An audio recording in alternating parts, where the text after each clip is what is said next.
Open a modern multiplayer game. Before you press play, you see a season, a countdown timer, a tier list, a progress bar waiting to be filled. Once, games opened with a menu.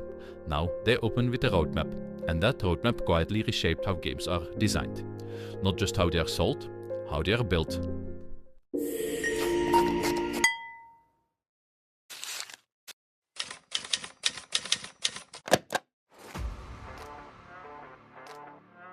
Before battle passes became standard, multiplayer progression followed a simpler structure. You ranked up, you unlocked weapons, you earned cosmetics through play. Post-launch content arrived in waves. Map packs, expansion packs, standalone DLC. This model dominated the late 2000s and the early 2010s. Content was permanent. If you unlocked something, it stayed unlocked. Progression was tied to time and performance, not to a calendar.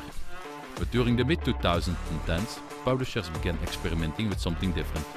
Randomized reward systems. Loot boxes became widespread across major franchises. They introduced rarity tiers, timed cosmetic drops, limited availability items. For the first time in AAA multiplayer, progression and monetization overlapped directly. But loot boxes created friction. The randomness felt opaque. The value exchange felt unclear. In response, several studios shifted toward more transparent systems. The Battle Pass offered something loot boxes did not: predictability. You could see every reward before purchasing. You could calculate the value. You understood the timeline. It wasn't a radical invention, it was an iteration. A refinement of monetized progression into something structured and scalable. In 2018, Fortnite introduced its seasonal Battle Pass system to a global audience.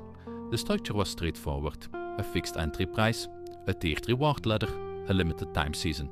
Play during the season, earn rewards, miss the window and they disappear.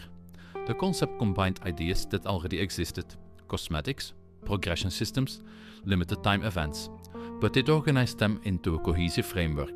Soon after, other major franchises adopted similar systems: Apex Legends, Call of Duty Warzone, Destiny 2. Not because the idea was trendy, but because the structure aligned with ongoing multiplayer ecosystems, and once viable, design adapted around it. Historically, post-launch content meant expansions, large additions, clear purchases, permanent value. The Battle Pass shifted emphasis from expansion to engagement. Instead of asking, "What can we sell?" studios increasingly ask, "How do we keep players active?" The season became the organizing principle, typically lasting 2 or 3 months.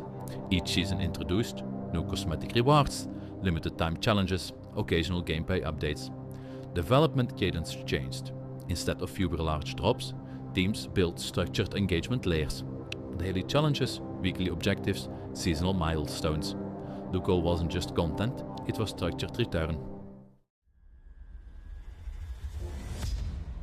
Retention always mattered, but Battle Passes formalized it. When progression is tied to a limited season, activity becomes time sensitive. Sessions must feel productive. Challenges must be balanced. Rewards must be carefully spaced. Too fast, players finish early. Too slow, engagement drops. The system requires calibration. Live service design also introduces measurement loops. Studios monitor session frequency, return intervals, challenge completion rates. If players stall at certain tiers, pacing adjusts. If objectives feel overwhelming, they're tuned. Design becomes partially reactive. Instead of designing toward one launch moment, teams design toward rolling stability. The season becomes infrastructure. Battle passes are not inherently negative. They often replaced more aggressive monetization systems.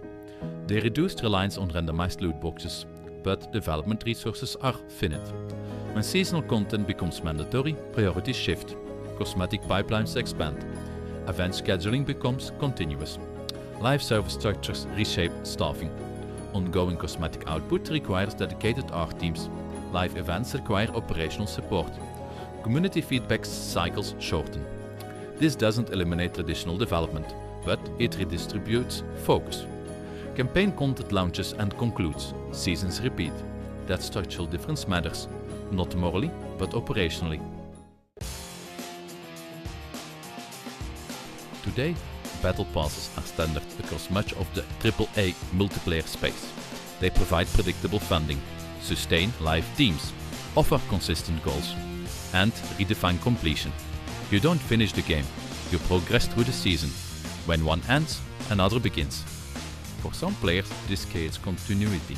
For others, fatigue. But structurally, multiplayer ecosystems now operate in cycles. The game is no longer just a release, it's an ongoing system.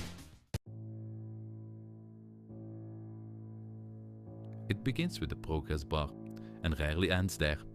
Battle passes did not invent progression, they reorganized it, around seasons, around continuity, around structured return. In earlier eras, progression followed play. Now it often frames it, not better, not worse, different. And in that difference lies one of the defining design shifts of the past decade. Games no longer simply launch, they operate.